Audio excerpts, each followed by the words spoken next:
ఏం అందించాలి అని నిరంతరం సాయి శక్తుల ఎక్కడా కూడా ఒక్క క్షణం కూడా తీరిక లేకుండా అనేక దేశ విదేశాలు తిరిగి ఈరోజు కొన్ని లక్షల కోట్ల పెట్టుబడుల రూపాయలు ఆంధ్రప్రదేశ్ రాష్ట్రానికి తీసుకొస్తున్న మా యువనేత నారా లోకేష్ గారి దక్షిణ కొరియా పర్యటన ఏదైతే ఉందో అది బ్రహ్మాండంగా సక్సెస్ఫుల్గా నడుస్తుందనడానికి ఎటువంటి అతిశయోక్తి లేదు.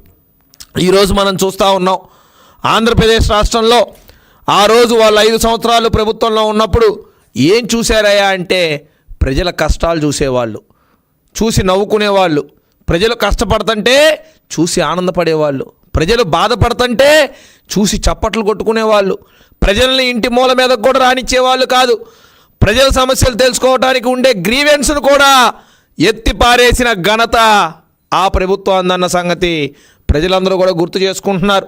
ఊర్లకు వెళ్ళాలంటే రోడ్లు బాగోవు, నీళ్లు కావాలంటే నీళ్లు దొరకవు, పంట పొలాల ఇబ్బందులు, ఉద్యోగాలు కావాలంటే అసలు అదేదో పెద్ద నేరంలాగా ఘోరంలాగా ఉద్యోగాలు కూడా ఇస్తారా అనే స్థాయిలో మాట్లాడిన ఘనత ఆ ప్రభుత్వాన్ని ఆ నాయకులదన్న సంగతి గుర్తు చేస్తూ ఉన్నాం.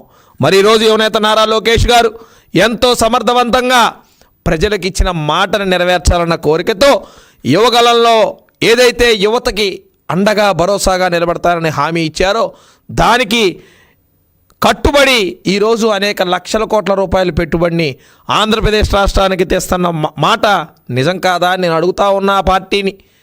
అందరూ కూడా గుర్తుపెట్టుకోవాలి, ఈరోజు ప్రభుత్వం ఏర్పడిన తర్వాత SIPB మీటింగుల ద్వారా 339 ప్రాజెక్టులు తీసుకురావడం జరిగింది.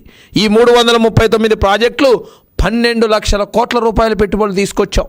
ఈ 12 లక్షల కోట్ల రూపాయల్లో 11 లక్షల ఉద్యోగాలు ఈరోజు ఆంధ్రప్రదేశ్ రాష్ట్రానికి గేట్వేగా నిలబడ్డాయన్న సంగతి ఈ మీడియా ముఖంగా నేను మరోసారి తెలియజేస్తా ఉన్నా.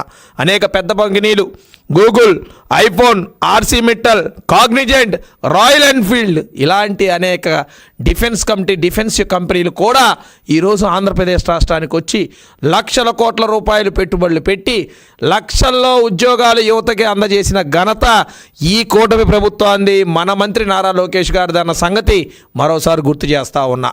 మరి ఈరోజు దక్షిణ కొరియాలో అనేక దిగ్గజాలు ఏవైతే ఎలక్ట్రానిక్స్ రంగంలో LG, శాంసంగ్, ఆటోమొబైల్ దిగ్గజం హుండై లాంటి ప్రతినిధులను కలిసి వారందరికీ కూడా ఆంధ్రప్రదేశ్ రాష్ట్రంలో మ్యానుఫ్యాక్చరింగ్ సెక్టార్లో పెద్ద పెద్ద రాయితీలు ఇచ్చి ఆ కంపెనీల్ని స్వయంగా ఇక్కడికి వచ్చి స్థాపించే విధంగా యువనేత నారా లోకేష్ గారు కట్టుబడి పనిచేస్తూ ఉంటే ఏం చేస్తున్నారు ఇక్కడ దౌర్భాగ్య నాయకులు. నిన్నొచ్చి మా విజయవాడకు సంబంధించిన ఒక 2 హాఫ్ టికెట్లు వచ్చారు. అక్కడ ఉండేదే 3 హాఫ్ టికెట్లు. ఆ 3 హాఫ్ టికెట్లు 2 హాఫ్ టికెట్లు ఎండోమెంట్ డిపార్ట్మెంట్కి వెళ్ళి ఆశ్చర్యంగా లెటర్ ఇచ్చారు. చాలా ఆశ్చర్యం అనిపించింది. అసలు ఈ హాఫ్ టికెట్ గాళ్ళు ఏం మాట్లాడతారా అని మేము అందరం ఎదురు చూస్తూ ఉన్నాం. నిజంగా ఏ ప్రజల సమస్య మీదో, నిజంగా ఏ ప్రభుత్వం కనుక మర్చిపోయిన సమస్య ఏదైనా ఉంటే మీరు తీసుకొస్తే ఖచ్చితంగా స్వాగతిస్తాం. కానీ హాఫ్ టికెట్లు వెళ్ళిపోయి ఏం మాట్లాడారో తెలుసా?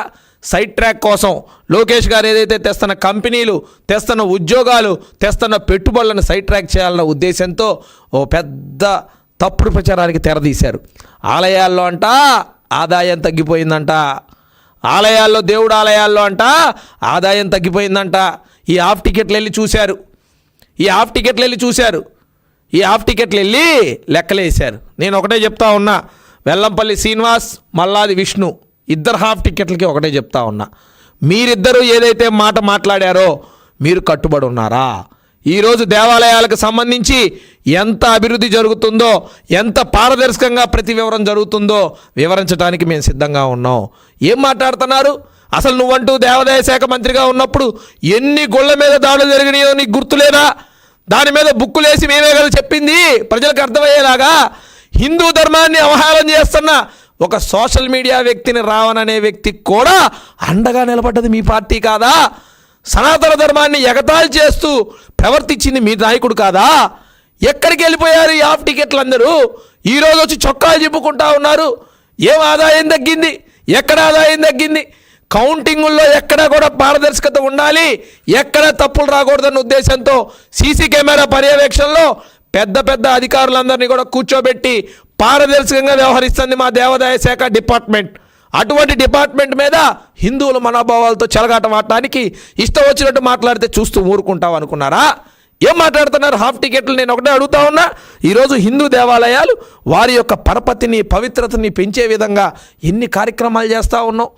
పాత తరంలో ఏదైతే మీరు కాపాడే నాయకులు ఇవన్నీ కూడా మేం కాదా బయటపెట్టింది? ఏయో అంట డాలర్లు పోతే మీ నాయకుడు కాదా వెనకేసుకొచ్చింది? తిరుపతి విషయాల్లో హుండీల్లో పరకమనే విషయంలో ఏం జరిగిందో నీకు తెలీదా? ఆ రోజు ఎక్కడికి వెళ్ళారు హాఫ్ టికెట్లు? ఇక్కడికి వచ్చి మీరు మాట్లాడుతూ ఉన్నారే. మీ అందరూ కూడా గుర్తుపెట్టుకోవాలి. ఈరోజు జగన్మోహన్ రెడ్డి అనే కంపెనీ ఒక కొత్త విధానానికి తెరలేపారు. జగనన్న అబద్ధాల యూనివర్సిటీ. జగనన్న అబద్ధాల యూనివర్సిటీకి పదవుల కోసం వీళ్ళందరూ కూడా పోటీ పడతా ఉన్నారు. ఏదైతే ఆ యూనివర్సిటీలో పదవుల కోసం, ఆ యూనివర్సిటీలో ముందు వరుసలో సీట్లు తెచ్చుకోవడం కోసం ఈరోజు ఈ హాఫ్ టికెట్లు అందరూ కూడా తప్పుడు ప్రచారాలు నేర్చుకొని, తప్పుడు ప్రచారాలు చేసి ఆయన దగ్గర మన్నన పొందాలన్న ఉద్దేశంతో ఈ వ్యవహారం అంతా నడుస్తూ ఉంది. అంతకుమించి ఏమీ లేదు. ఈరోజు ప్రజలందరూ కూడా గమనిస్తూ ఉన్నారు. ఏదో ఆదాయం గురించి మాట్లాడావు కదా, నేను చెప్తున్న సమాధానం దయచేసి మీ అందరూ కూడా గమనించాలి. రాష్ట్రంలో 22 ప్రధాన ఆలయాలు ఆదాయం గణనీయంగా పెరిగింది. ఆలయాల పవిత్రతను కాపాడుతూ ఉన్నాం. సనాతన ధర్మం ప్రకారం అందరినీ కూడా గౌరవించి విశిష్టంగా స్వామివారికి జరగాల్సిన ప్రతి ఒక్క కైంకర్యాలు ఏ గుడికి సంబంధించి ఆ గుడి యొక్క పద్ధతులు కాపాడే విధంగా పూజా కార్యక్రమాలు కానివ్వండి, అర్చనలు కానివ్వండి, అన్నీ కూడా పారదర్శకంగా ఆన్లైన్ టికెటింగ్ ద్వారా పెట్టి చేస్తూ ఉంటే ఏం మాట్లాడుతున్నారు ఈ హాఫ్ టికెట్స్? నేను చెప్తా ఉన్నా, 22 ప్రధాన ఆదాయ గణనీయంగా పెరిగింది. 2023-24 సంవత్సరంలో 1379.19 కోట్లు ఉన్న ఆదాయం ఈరోజు 2025-26లో 1503.90 కోట్లకు పెరిగింది. మరి ఆదాయం తగ్గిందా పెరిగిందా? ఏం మాట్లాడుతున్నారు ఈ హాఫ్ టికెట్లు? నేను చెప్తా ఉన్నా, దీని మీద రండి మాట్లాడదాం. మీరు చెప్తారా, మమ్మల్ని రమ్మంటారా? చెప్పండి. పోనీ అతనింటికి కోతవేడు దూరంలో ఆ రోజు అతను మంత్రిగా ఇదే శాఖకి ఎలగబెట్టిన సమయంలో 3 సింహాలు పోతేనే ఇప్పటిదాకా కేసు లేదు దాని మీద. ఈ రోజు వరకు హనుమంతుడు చెయ్యి ఇరిగిందంటే చెయ్యి ఇరిగితే ఏం పోయింది, 1,00,000 పోద్ది, 10 లక్షలు పోద్ది, మేము కదా పెట్టేదని మాట్లాడిన నాయకులు ఉన్న పార్టీ మీరు కూడా ఈరోజు హిందూ ధర్మం గురించి, దేవాలయాల గురించి మాట్లాడతారంటే దయ్యాలే వేదాలు వల్లిస్తున్నట్టు, దొంగ అన్నట్టుందని ప్రజలందరూ కూడా నవ్వుకుంటా ఉన్నారు. టీ సెంటర్లో ఇదే చర్చ జరుగుతూ ఉంది. ఈయన కదా దేవాదాయ శాఖ మంత్రిగా ఉన్నప్పుడు అక్కడి నుంచి ఇక్కడ దాకా అనేక గొడవలు, పంచాయతీలు జరిగినాయి. దేవాలయాల్ని కాపాడిన నాదుడు లేడు, దేవాలయాల్ని పరిరక్షణ చేసిన మనిషి లేడు. అటువంటిది ఈరోజు దేవాలయాల గురించి ఈయన వచ్చి ముసుగేసుకొని మాట్లాడుతున్నాడంటే ఏం మాట్లాడాలి? దీని గురించి ప్రజలందరూ కూడా ఆలోచిస్తూ ఉన్నారు. మరి ఈరోజు నేను మళ్ళీ కూడా చెప్తా ఉన్నా, ఒక్క దేవాలయాన్ని నువ్వు తీసుకో. నీ ఇంటికి కోతవేటు దూరంలో ఉన్న దుర్గామల్లేశ్వర స్వామి దేవాలయం తీసుకోండి. అద్భుతంగా ఎంత ప్రక్షాళన చేయటం జరుగుతూ ఉంది, ఏ విధంగా దర్శనాలు జరుగుతూ ఉన్నాయి, ప్రతి ఒక్క భక్తుడు ఏ విధంగా ఆనందం వ్యక్తం చేస్తూ ఉన్నారు.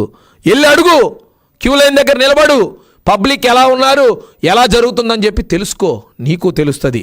అటువంటి ఆదాయాల్లో 2023-24 సంవత్సరంలో 207.16 కోట్లుగా ఉన్న స్థూల ఆదాయం ఈరోజు 2025-26లో 219 కోట్ల పైచీలకు పెరిగింది. మరి ఆదాయం తగ్గిందా పెరిగిందా? ఏం మాట్లాడుతున్నారు? దానిలో కేవలం హుండీ ఆదాయం గురించే చెప్తా ఉన్నా. ఏదైతే వాళ్ళ టైంలో 66.58 కోట్ల నికరంగా వచ్చే హుండీ ఆదాయం ఈరోజు 77.50 కోట్ల రూపాయల ఆదాయం అఫీషియల్గా మనందరం కూడా చూస్తూ ఉన్నాం. కాగితాల్లో, పేపర్లో ఏ రోజుకు ఆ రోజు ప్రజలకు అప్రమత్తం చేస్తూ ఉన్నాం. ఆన్లైన్ అన్నీ మెన్షన్ చేస్తూ ఉన్నాం. పారదర్శకత మెయింటైన్ చేస్తూ ఉన్నాం. దేవాలయ పవిత్రత కాపాడుతూ ఉన్నాం. అయినా సరే ఈ హిందూ ధర్మం మీద బురజల్లే విధంగా వీళ్ళన్నీ కూడా మాట్లాడుతూ ఉంటే ఏం చేయాలో అర్థం కావట్లేదు. ఆలోచించాల్సిన పరిస్థితి వచ్చింది. అసలు వీళ్ళు కదా హిందూ దేవాలయాల మీద, హిందుత్వం మీద విషం చిమ్మే వాళ్ళందరూ ఒక చోట కూర్చొని మాట్లాడుకునే ఆ స్కూల్లో మన గురించి, హిందువుల గురించి మాట్లాడుతున్నారంటే చాలా ఆశ్చర్యంగా ఉంది. దీనికి ఖచ్చితంగా తీవ్రంగా ఖండిస్తున్నాం. ఏదైనా సరే ఆధారాలు లేకుండా మీరు ఇష్టం వచ్చినట్టు, నోటికి ఇష్టం వచ్చినట్టు మాట్లాడితే చూస్తూ ఊరుకోవటానికి ఇది మీ మనుషులు కాదు, కూటమి ప్రభుత్వం. నేను గతంలో చెప్పా, తప్పు ఎవరు చేసినా మా నాయకుడు ఒప్పుకోడు. అలాగే తప్పు జరగకుండా చూసుకునే బాధ్యత ఈ కూటమి ప్రభుత్వం చూసుకుంటా ఉంది.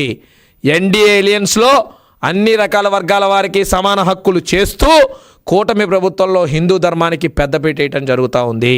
హిందూ ఆలయాల్ని, హిందూ దేవుళ్ళని గౌరవిస్తూ హిందూ దేవాలయ పరిరక్షణ విధంగా జాగ్రత్తగా కాపాడుకుంటూ ప్రతి ఒక్కళ్ళకి మంచి జరిగేలాగా ఏ పండగ వచ్చినా ఆ పండగకి అనుగుణంగా ప్రజలు ఆనంద హృదయాలు వచ్చేలాగా మేము వ్యవహరిస్తూ ఉంటే ఈరోజు హిందూ దేవాలయాల మీద బురజాలటానికి 2 హాఫ్ టికెట్లు బయలుదేరటం జరిగింది. మేము దీన్ని తీవ్రంగా ఖండిస్తూ ఉన్నాం. ఇది అధికారికమైన ప్రకటన. ఇక్కడ ఎక్కడా కూడా హిందూ దేవాలయాల మీద దాడులు జరిగినట్టు ఏ ఒక్కళ్ళైనా చెప్పగలరా? ఎక్కడైతే చిన్న చిన్న పొరపాట్లు ఉంటే ఇమ్మీడియట్గా అధికారుల మీద యాక్షన్ తీసుకొని 6 మేఘాల మీద దాన్ని పటిష్టంగా అన్ని రకాలుగా బ్రహ్మాండంగా హిందూ ధర్మం ప్రకారం ముందుకు తీసుకెళ్తున్న ఘనత మన ముఖ్యమంత్రి చంద్రబాబు నాయుడు గారు. దాని సంగతి మరోసారి చెప్తా ఉన్నా. అసలు హిందువులంటేనే ద్వేషం. హిందూ దేవాలయాల పేర్లే నోట్లో నుంచి చెప్పలేడు వాళ్ళ నాయకుడు. ఏదంటే ఆయన తీర్థం ఇమ్మంటే చేయగడుక్కునే టైపు, పంచగట్టుకోమంటే చుట్టూ రౌండ్ తిప్పే టైపు. ఈరోజు వీళ్ళందరూ కూర్చొని హిందూ దేవాలయాల గురించి ఇంకో రకంగా మాట్లాడుతూ ఉంటే చాలా ఆశ్చర్యంగా ఉంది. మేము ఒకటే చెప్తా ఉన్నాం, హిందువుల మనోభావాల్ని దెబ్బతీసే విధంగా ఏ ఒక్క ప్రకటన మీ దగ్గర నుంచి జరిగినా చూస్తూ ఊరుకునే పరిస్థితిలో మేము లేము. ఖచ్చితంగా హెచ్చరిస్తా ఉన్నాం. విజయవాడలో ఉన్న హాఫ్ టికెట్లకి నేను మరోసారి చెప్తా ఉన్నా, మీరు చేసిన దుష్ప్రచారాలు అన్ని ప్రజలకు తెలుసు. ఖచ్చితంగా ఎప్పుడు మీరు దేనికి పిలిచినా మేము వచ్చి ప్రతి దానికి సమాధానం చెప్పడానికి సిద్ధంగా ఉన్నామన్న సంగతి మరోసారి తెలియజేస్తూ, ఆఖరిగా మా వంటంలో ఉన్న హాఫ్ టికెట్కి ఒకటే సమాధానం చెప్తా ఉన్నా. ఈరోజు నువ్వు దేవాదాయ శాఖ మంత్రిగా ఉన్నప్పుడు నువ్వు చెయ్యలేని పని కూడా ఈరోజు మా ముఖ్యమంత్రి గారు చేశారు. ఏంటో తెలుసా? అది కన్యకా పరమేశ్వర అమ్మవారి ఆత్మార్పణ దినోత్సవాన్ని అధికారికంగా ప్రకటింపజేయాలని మా ముఖ్యమంత్రి